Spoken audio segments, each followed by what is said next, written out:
भारत और पाकिस्तान के बीच 1971 का युद्ध केवल एक सैन्य संघर्ष नहीं था, बल्कि यह एशियाई उपमहाद्वीप की राजनीतिक संरचना को बदल देने वाला ऐतिहासिक युद्ध था। इस युद्ध के फलस्वरूप एक नए राष्ट्र बांग्लादेश का जन्म हुआ।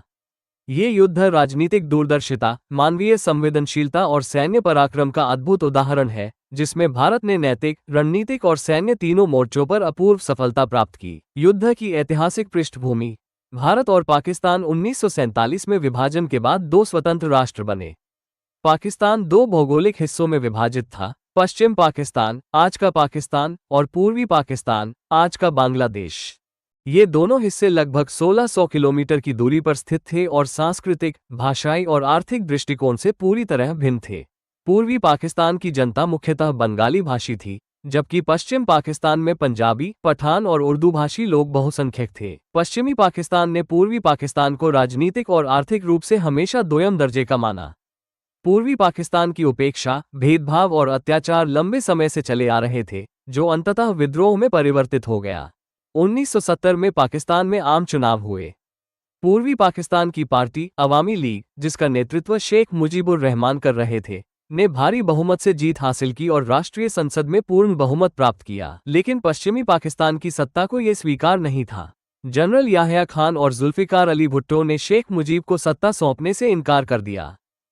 इस राजनीतिक अस्वीकृति ने पूर्वी पाकिस्तान में आक्रोश फैला दिया और लोगों ने स्वायत्तता की मांग को लेकर आंदोलन शुरू कर दिया। पाकिस्तान सरकार ने इस आंदोलन को कुचलने के लिए 25 मार्च 1971 को ऑपरेशन सर्चलाइट चलाया, जिसमें ढाका और आसपास के क्षेत्रों में हजारों लोगों की निर्मम हत्या कर दी गई, महिलाओं के साथ दुष्कर्म हुआ और लाखों लोगों को अपने घर छोड़ने पर मजबूर होना।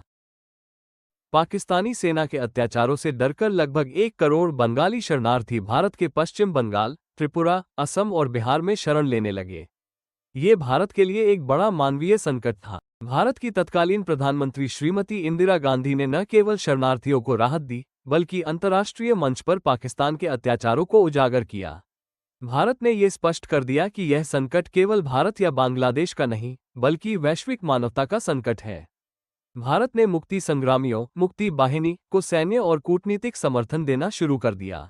3 दिसंबर 1971 को पाकिस्तान ने भारत के अमृतसर, पठानकोट, जोधपुर, श्रीनगर और आगरा के वायुसेना अड्डों पर अचानक हमला कर दिया। ये भारत पर एकतरफा युद्ध की घोषणा थी। इसके जवाब में भारत ने तत्काल कार्रवाई करते पूर्वी मोर्चा, बांग्लादेश। भारत ने पूर्वी पाकिस्तान में मुक्ति बाहिनी के साथ मिलकर समन्वित सैन्य कार्रवाई शुरू की। तीनों भारतीय सेनाओं, थल सेना, नौसेना और वायुसेना ने अद्वितीय तालमेल के साथ युद्ध लड़ा।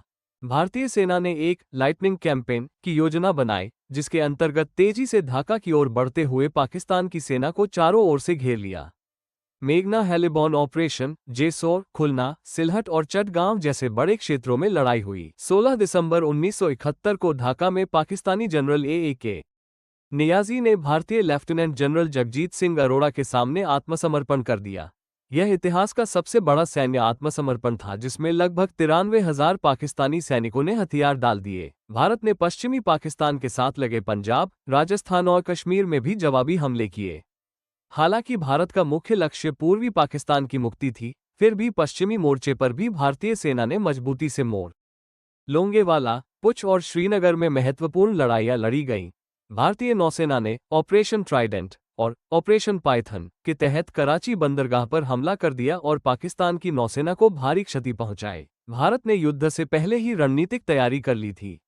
अगस्त 1971 में भारत ने सोवियत संघ, रूस के साथ 20 वर्षों की मैत्री और सहयोग संधि पर हस्ताक्षर किए, जिससे अमेरिका और चीन को पाकिस्तान की खुली मदद से रोका जा सका। 16 दिसंबर 1971 को बांग्लादेश एक स्वतंत्र राष्ट्र बन गया। पाकिस्तान की करारी हार। पाकिस्तान ने न केवल युद्ध हारा, बल्कि उसका पूर्वी भाग हमेशा के लिए उससे अलग हो गया। 3. भारतीय सेना की गौरवशाली विजय। भारत की तीनों सेनाओं ने विश्व के सैन्य इतिहास में एक नया कीर्तिमान स्थापित किया। 4. 93,000 पाकिस्तानी सैनिक बंदी। यह विश्व इतिहास का सबसे बड़ा आत्मसमर्पण था। युद्ध के बाद की कूटनीतिक घटनाएं। शिमला समझौता 1972। युद्ध के बाद जुलाई 1972 में भारत और पाकिस्तान के बीच शिमला में एक महत्वपूर्ण समझौता हुआ। युद्धबंदी रिहाई। 93,000 पाकिस्तानी युद्धबंदियों को भारत ने जेनेवा कन्वेंशन के अनुसार मानवीय व्यवहार देते हुए सुरक्षित रखा और बाद में पाकिस्तान को सौंप दिया। बदले में पाकिस्तान ने बांग्लादेश को मान्यता दी। महान नेतृत्व और सेना का योगदान। प्रधानमंत्री इंदिरा गांधी, उनके दूरदर्शी नेतृत्व, साहस और दृढ़ता ने भारत को युद्ध के लिए तैयार किया और अंतर्राष्ट्रीय मंच पर समर्थन दिलवाया।